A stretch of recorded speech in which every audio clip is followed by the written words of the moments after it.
જય જવાન જય કિસાન। તો આજે અમારા ખેતરમાં પાળા કાઢવા માટે મશીન આવી ગયું છે। અમે મશીનની અંદર ડીએપી ખાતર અને છોણિયું ખાતરનો ઉપયોગ કર્યો છે મરચાં વાવવા માટે।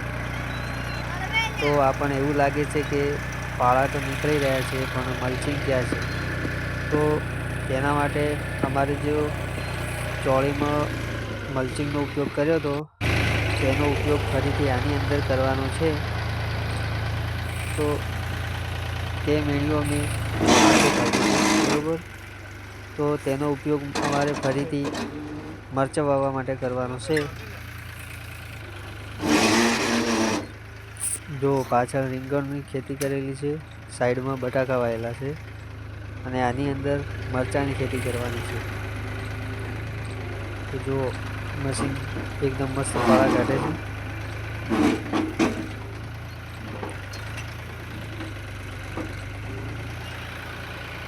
છાણિયું ખાતર અને આ ડીએપી બંનેનો એટલા માટે ઉપયોગ કરેલો છે જેથી કરીને મરચાંની ગ્રોથ સારી થાય અને લાંબા સમય સુધી ટકી રહે છે અને તેની સાઈઝ પણ સારી આવે છે। જો આ છાણિયું ખાતર છે અને મશીનમાં તેને આ રીતના પહેરવામાં આવે છે।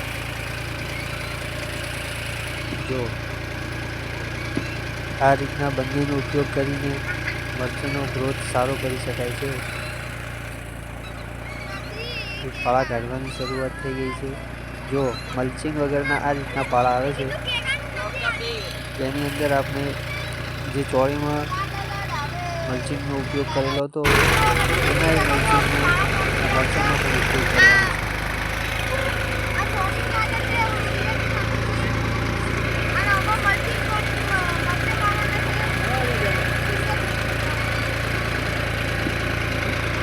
આ મારા વિપુલભાઈ ભાઈ મસ્તી કરી રહ્યા છે, કામ પણ કરી રહ્યા છે। છોણિયું ખાતર છે કે નહીં? જો મિત્રો આ રીતના ખેતી કરીને સારી આવક મેળવી શકાય છે અને જેમ બને એમ આપણે છોણિયું ખાતરનો ઉપયોગ કરવો જોઈએ જેથી જમીન પણ આપણી સારી રહે અને ઉત્પાદન પણ સારું મળે।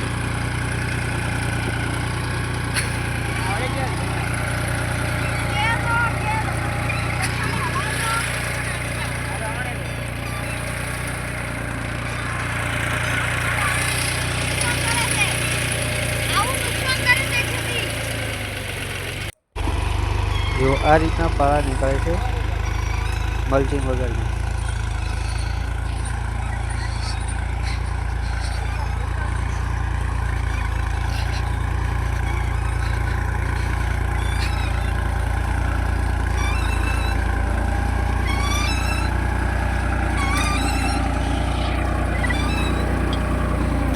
જો એક બાજુ ડીએપી ખાતર વિકસે છે અને એક બાજુ છોણિયું ખાતર વિકસે છે।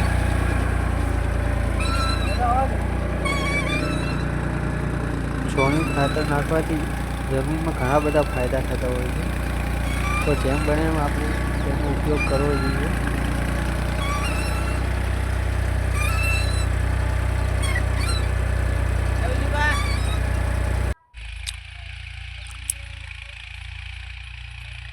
જો આખા ખેતરનો નજારો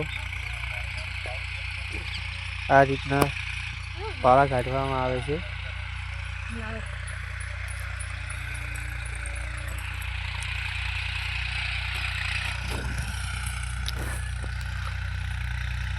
આ મલ્ચિંગ વગરના પાળા।